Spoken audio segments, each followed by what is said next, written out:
કીધું હતું પ્રશાંત સુંબે આઈપીએસ આવ્યા હતા, એમણે કેટલી 5 દિવસ સુધી આવ્યા હતા, કીધું હતું મને કે ભાઈ એમણે હોમ મિનિસ્ટર સાથે વાત કરવા માટે કોલ કર્યો તો મેં ના પાડી હતી, એમણે પ્રદેશ પ્રમુખ સાથે વાત કરી લો 2 મિનિટ, ના પાડી હતી. મેં કીધું મારે જોડાવું જ નથી, તો મેં વાત કરીને મારે થોડું કે સાહેબ મને એકવાર કાઢો પછી કે એ સિસ્ટમ જ નથી મારામાં, કોઈ બચાવી લો હું કરતો જ નથી. ને ખોટું કર્યું હોય તો આપણે એ કરીએ ને, આપણે કંઈ જ ખોટું નથી કર્યું પછી પણ વેઠવાનું આવે એટલે એનાથી તો વધારે શું. એટલે જેલમાં ગયા પછી પણ અમારી હિંમતને અમે મજબૂત કરી છે. બાકી જેલમાં માણસ જાય ને, જે અમારા જેવા ધારાસભ્યો હોય ને, એને ટ્રીટમેન્ટ આપવાવાળા બહુ બધા આવે છે, બહુ આઈપીએસ કક્ષાના બહુ બધા આવે ને નેતાઓની સાથે વાત કરાય દુનિયા કરે, પણ એમાં ચૈતર વસાવા ડરવાવાળા નથી. એટલે ભવિષ્યમાં પણ આ લોકોનું કોઈ એવું પ્લાનિંગ હશે કે આને સજા કરાવીને એમનું સભ્યપદ રદ કરાવી દઈએ અને એમને ઘરે બેસાડી દઈએ, એનાથી પણ ચૈતર વસાવા ડરે એવા નથી. ચૈતર વસાવાની લડાઈ તો હવે ધીરે ધીરે વધવાની છે. એકલા હતા, આજે 400 લોકો ચૂંટાયેલા છે મારી સાથે, મારા વિસ્તારમાંથી. કેટલા? 400 લોકો. એટલે એ ચૈતર વસાવા જ છે બધા. 80 લાખ રૂપિયા એક સભ્યને તોડવા માટે આ લોકોએ છેલ્લે આપવાની ઓફર કરી. નેત્રંગમાં, કદવાલમાં, છોટાઉદેપુરમાં, ધાનપુરમાં એક માણસ 80 લાખ રૂપિયા લેવા તૈયાર નહોતો. કીધું મને સામેથી, રેકોર્ડિંગો મોકલેલા, અમે મીડિયાને પણ આપ્યા હતા, નહીં લીધા કોઈ પૈસા. એટલે આ જ ચૈતર વસાવાની વિચારધારા છે, આ જ અમારી લડત છે, મૂળ લડત અમારી યાદ છે. રામ રામ, નમસ્કાર, જય જોહર, જય આદિવાસી મિત્રો. આપ જોઈ રહ્યા છો ન્યાય મંદિર ન્યૂઝ. મારી સાથે આ વિડીયોની અંદર તમારું હાર્દિક સ્વાગત કરવામાં આવે છે. મિત્રો, વાત કરવી છે કે આવતીકાલે સોમવાર અને તારીખ 24/8/2026. હવે મિત્રો, વાત કરવી છે કે આવતીકાલે જે ચૈતરભાઈ વસાવાને 7 વર્ષની સજા ફરવામાં આવેલી છે અને એની એક પછી એક તારીખ આપતા સુનાવણી સંભળાવતા ચુકાદો આપતા હાઈકોર્ટ દ્વારા લગભગ આજે 2 મહિના ઉપરનો સમય વીતી ગયો, છતાં હજુ પણ ચૈતર વસાવાને ન્યાય આપવામાં આવી રહ્યો નથી. આ એમની સાથે બીજા 8 જેટલા આરોપીઓને શરતી જામીન આપી અને જેલ મુક્ત કરવામાં આવ્યા છે. પરંતુ જે ચૈતરભાઈ વસાવાનું વનકર્મીઓને મારવાના આરોપમાં જે મુખ્ય નામ અને મુખ્ય આરોપ લગાવવામાં આવ્યો, એ ચૈતરભાઈ વસાવાને હજુ સુધી જેલની મુક્તિ મળી નથી. પરંતુ આવનારા ગઈકાલની 24 ઓગસ્ટના રોજ એમની સુનાવણી હાથ ધરવામાં આવવાની છે. વડોદરા સેન્ટ્રલ જેલમાં હાલ ચૈતરભાઈ વસાવા સમય વિતાવી રહ્યા છે અને એમને થોડા સમય પહેલાં કેજરીવાલ, જે આમ આદમી પાર્ટીના મુખ્ય કાર્યકર્તા અને મુખ્ય વડા એવા કેજરીવાલ અને એમની સાથે પંજાબના સીએમ માનસિંહ, એ તમામ એમના કાફલા સાથે ચૈતરભાઈ વસાવાને વડોદરા સેન્ટ્રલ જેલ ખાતે મુલાકાત કરવા આવેલા. કેજરીવાલની આ ચૂપચાપ જે 15 મિનિટની મુલાકાત થઈ ચૈતરભાઈ વસાવા સાથે, એ 15 મિનિટની મુલાકાતની અંદર શું વાતચીત થઈ હતી એ સમગ્ર વિડીયોની અંદર જાણવું છે. વિડીયોમાં બન્યા રહેશો. ત્યારબાદ ચૈતરભાઈ વસાવાને કેજરીવાલ મળવા આવ્યા એ વાત લઈ અને જે આ થોડા સમય પહેલાં આમ આદમી પાર્ટીના ગુણલા ગાતા, ચૈતરભાઈ વસાવાના ગુણલા ગાતા, આદિવાસી વિસ્તારોના ગુણલા ગાતા એ કરશનદાસ ભાદરકા બાપુ, જે આમ આદમી પાર્ટી છોડીને હાલ કોંગ્રેસ સાથે જોડાઈ ગયેલા છે, તો એમને પણ એક એવું નિવેદન આપ્યું છે કે કેજરીવાલ ચૈતર વસાવાને શા માટે મળવા આવ્યા હતા. એમનો પણ ખુલાસો સાંભળવો છે. વિડીયોમાં બન્યા રહેશો, આગળ વિડીયોમાં બતાવવાનો છું. પરંતુ એ પહેલાં વાત કરવી છે કે ચૈતરભાઈ વસાવાને જે રીતે આ સરકારી તંત્ર દ્વારા, ભાજપ સરકાર દ્વારા જે રીતે અનેક ષડયંત્રો રચી અને વારંવાર એમને જેલની પાછળ ધકેલી દેવામાં આવે છે, એનું મોટું કારણ શું હોઈ શકે? શું ચૈતરભાઈ વસાવાની વધતી જઈ રહેલી લોકચાહના, આદિવાસી વિસ્તારોની અંદર આદિવાસીના હક માટે લડવું, આદિવાસી વિસ્તારના લોકોનો પ્રેમ મેળવવો, આદિવાસીના વિસ્તારોના હકના અવાજ ઉપાડવા, એ ચાહે નર્મદાનું પાણી હોય, રોડ રસ્તાઓ હોય, સ્કૂલો હોય, આરોગ્ય કેન્દ્ર હોય, પંચાયતના કામો હોય, સરકારી જંગલ ખાતાની જે લોકો જમીન ખેડે છે એના કોઈ મુદ્દા હોય, કોઈ મોટી કંપનીઓની અંદર આદિવાસી વિસ્તારના લોકો કામ કરતા હોય ને એમની સાથે અન્યાય થયો હોય, ત્યારે પણ ચૈતરભાઈ વસાવા એ મુદ્દાને ઉપાડી લેતા હોય છે અને આદિવાસી વિસ્તારના લોકોના સમર્થનમાં આવી અને જ્યાં ને ત્યાં એ બાથ ભીડી લેતા હોય છે. આ બધું સરકારને પોસાતું નથી અને એના કારણે ચૈતરભાઈ વસાવાને અનેક જૂના કેસો રીઓપન કરાવી અને વારંવાર જેલની અંદર મોકલી દેવામાં આવે છે. પરંતુ ચૈતરભાઈ વસાવાને ના તો કોઈ જેલ ડરાવી શકવાની છે, ના કોઈ સરકાર ઝુકાવી શકવાની છે. અને સૌથી મુખ્ય કારણ એ છે કે ચૈતરભાઈ વસાવાને જેલની પાછળ ધકેલવાનું મુખ્ય કારણ અને ચૈતરભાઈ વસાવા જ્યારે જેલમાં જાય છે ત્યારે સૌથી વધારે ખુશી મનાવતો વ્યક્તિ માત્ર ને માત્ર મનસુખભાઈ વસાવા છે, જેઓ 7 ટર્મથી ભાજપ સાથે જોડાયેલા છે અને રાજકીય ક્ષેત્રે પોતાની કારકિર્દી ધરાવે છે અને હાલ ભરૂચના સંસદ તરીકે ફરજ નિભાવે છે. આજ સુધી આ 35 વર્ષના દાયકાની અંદર મનસુખભાઈ વસાવા દ્વારા એક પણ એવું કાર્ય એમને સિદ્ધ કરીને બતાવ્યું નથી કે પોતાના લોકોનો પ્રેમ એમને મળી શકે. એ માત્ર ભારતીય જનતા પાર્ટીના જે કોઈ પણ રીતે આ પાર્ટી જીતી રહી છે એના કારણે જ આ વ્યક્તિ જીત મેળવી રહ્યો છે.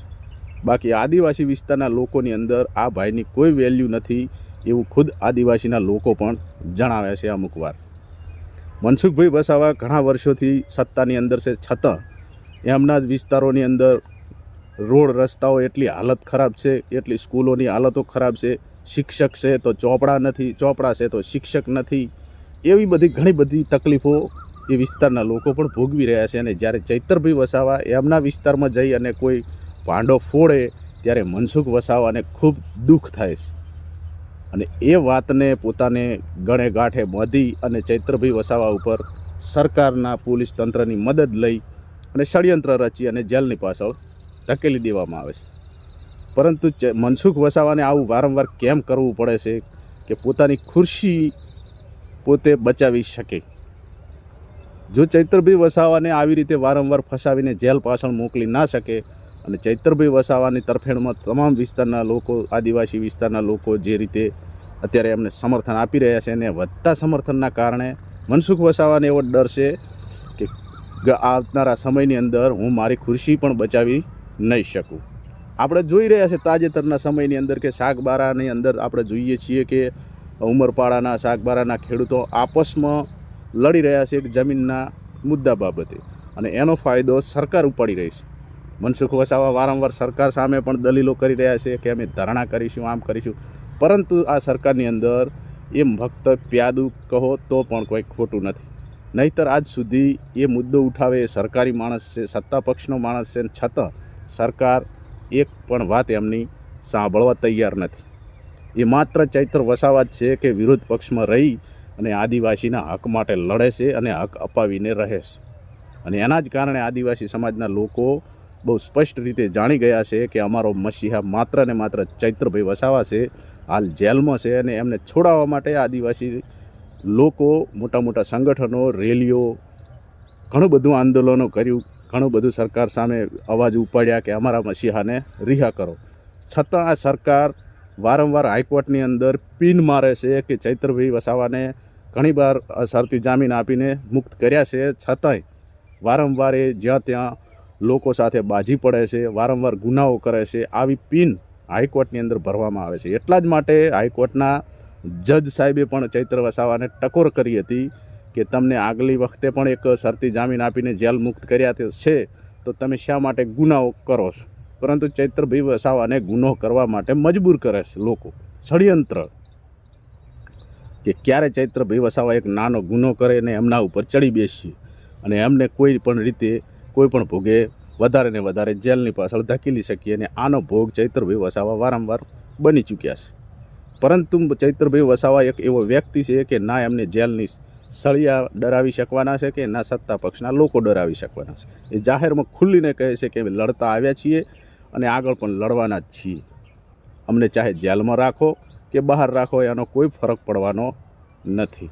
હવે મિત્રો, જ્યારે ચૈતરભાઈ વસાવા જેલની અંદર છે અને એવી વાતો સામે આવી રહી હતી, એવી અફવા સામે આવી રહી હતી કે આવનારા સમયની અંદર ચૈતરભાઈ વસાવાને જેલની અંદર ભાજપના લોકો મુલાકાત કરવા જાય છે, તો ચૈતરભાઈ વસાવા હવે લગભગ ભાજપ સાથે જોડાવાનું નક્કી કરી લીધું છે. ને એવી વાત જ્યારે કેજરીવાલને જાણવા મળી ત્યારે કેજરીવાલ ઇમરજન્સી દોડતા દોડતા ભગવત માન સાથે ચૈત્રભાઈ વસાવાને જેલની અંદર મુલાકાત કરવા પણ આવેલા, પરંતુ જ્યારે મીડિયા સવાલ કરવા કેજરીવાલને સવાલ કરવાની કોશિશ કરી ત્યારે કેજરીવાલે કોઈ પણ મીડિયાને એક પણ સવાલનો જવાબ આપ્યો હતો નહીં.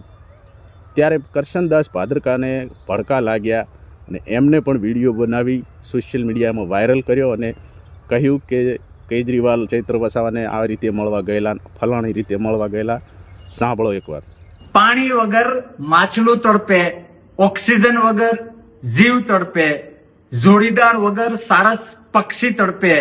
આ બધું તો ગળે ઉતરે, પણ સત્તા વગર કોઈ નેતા તડપે એવું દેશમાં એક જ ઉદાહરણ છે અને એ છે રિસ્પેક્ટેડ કેજરીવાલજી.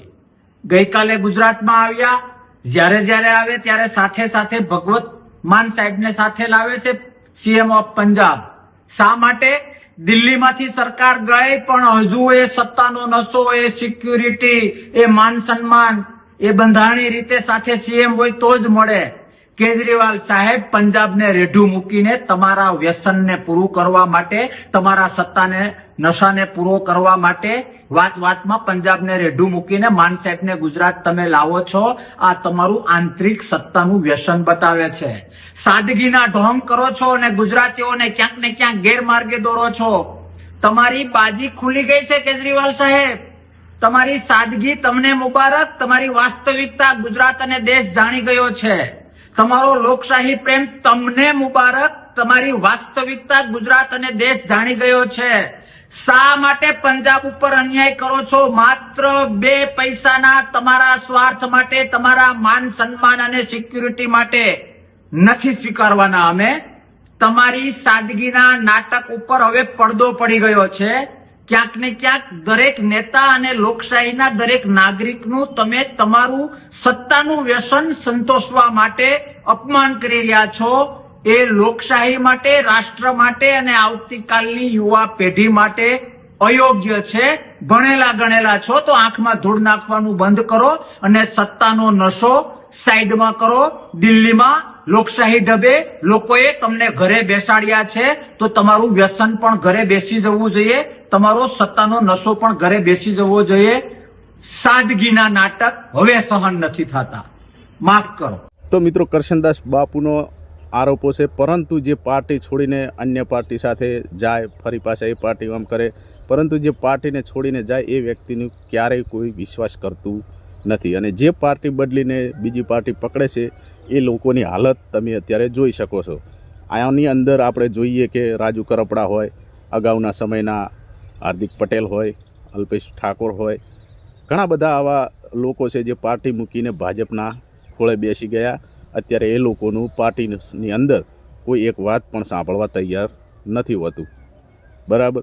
તો મિત્રો, વિડીયોની અંદર આપણે ફક્ત એટલું જ જણાવવાનું છે કે ગઈકાલે 24 ઓગસ્ટના રોજ ચૈત્રભાઈ વસાવાને જામીન મળે છે કે નથી મળતા, અથવા જે રીતે સરકારે પિન મારેલી છે કે આ ભાઈને વારંવાર જામીન આપવામાં આવે છે અને છતાં ગુનાઓ કરે છે, તો શું એ વાતને હાઈકોર્ટની અંદર દોહરાવવામાં આવશે? એ વાતને જજ સાહેબ પકડી રાખશે કે પછી ચૈત્રભાઈ વસાવાને સ્ટે આપશે અને સ્ટે મળશે અને સજા કદાચ જામીન મળી શકે? અને બીજું એક કારણ છે કે ચૈત્રભાઈ વસાવાનું જે ધારાસભ્ય પદ છે એ ટકી રહેશે કે નહીં? આ તમામ સવાલોના જવાબ આવતીકાલે લગભગ જાણવા મળી જશે, કારણ કે જે પણ દલીલો બધું હતું એ તમામ પ્રક્રિયા બધું પતી જ ગયેલું છે. ફક્ત ને ફક્ત ફેસલો સંભળાવવાનો બાકી છે, ચુકાદો આપવાનો બાકી છે. એટલે કાલે કેટલા વાગે સુનાવણી હાથ ધરવામાં આવે છે એની રાહ જોઈશું. મળીએ બીજા વિડીયોમાં. જય આદિવાસી.